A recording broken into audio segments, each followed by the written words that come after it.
Somebody posted the video. It's this almost exact ripoff of Ryzen. Yeah, just a blatant ripoff. And that's the thing. Like we've seen them now reach one of the most predictable phases. Look at this. Yeah, look at this. This is where it's reached as far as predictability.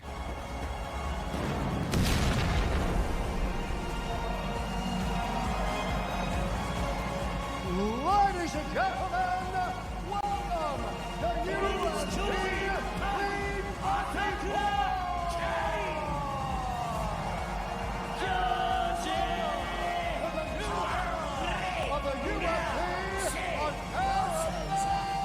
I called it too when it was happening. I was like, this is just a cheap ripoff of Ryzen. And that's where we're at.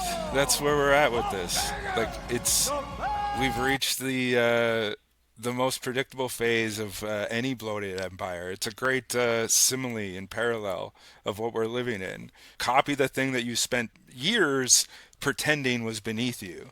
Because for decades, UFC executives, media partners, blue checkmark types assured us that, Japanese MMA, it was unserious. It was too theatrical. It was just too niche, right? Too pageant-like, too raw, too barbaric, too dangerous.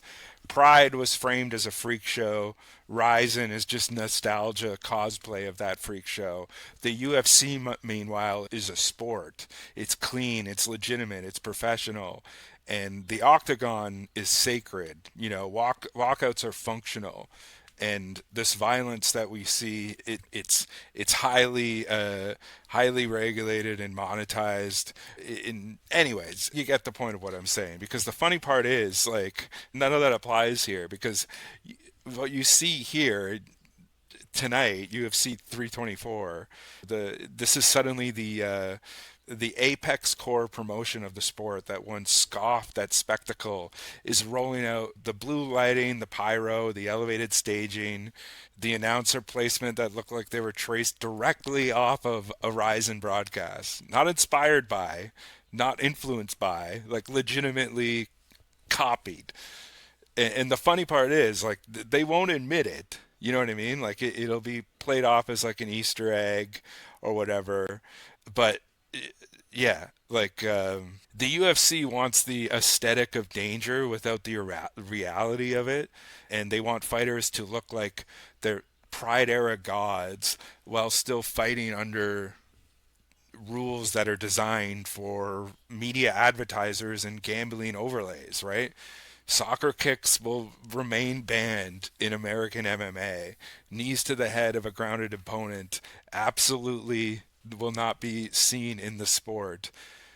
But don't worry, folks. We'll bathe the arena in moody lighting, so it feels like the aesthetic of something real, of something actually authentic is happening, and it's cosplay MMA. You know what I mean? Like, it's a sad joke. It's a sad mockery of the real true spirit of MMA that I've talked about many times. Even better, they're doing this while pretending that they invented it. No acknowledgement of pride, no nod to Ryzen, no, we're honoring the history of the sport. Just the UFC equivalent of a tech company saying that it discovered a feature that existed for, 20 years in a competitive market. And yes, fighters like Paddy Pimblett can go on interviews and advocate for rule changes all they want, but that's a part of the theater.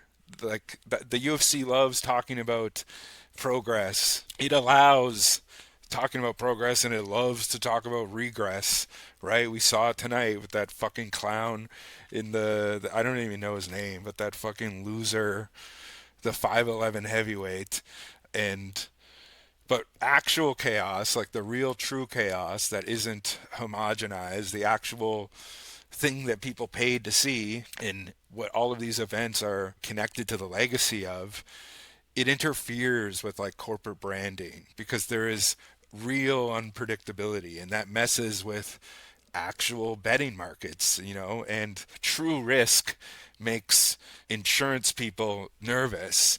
And when you tie it to a sport that has a $7.7 billion TV deal where all the leverage is on the promotion and none of it held by the fighters in any way anymore, In comparison, Ryzen, for all of its flaws, it understands and it is something that the UFC has completely forgotten. MMA is supposed to feel a little bit unhinged. It's supposed to feel a little bit unsafe, a little bit barbaric, a little bit absurd, alive, right? Human, uncomfortable, capable of spiraling out of control.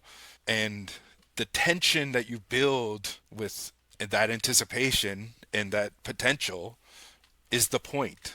And the UFC has stripped that away in the name of their legitimacy, right? Like now the brand, the platform, like I said, it's the platform. It's just so sterile.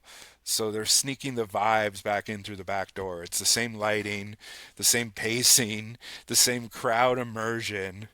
It's just none of the actual spirit. And when Sakabara says that the UFC relies on Ryzen trained fighters and ideas, he's not bragging.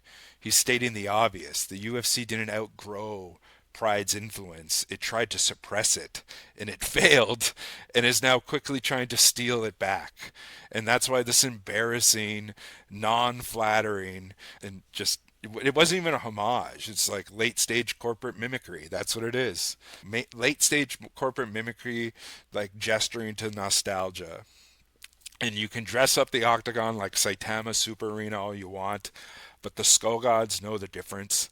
And judging by the hollow vibes of UFC 324, they're not impressed. Thanks for watching.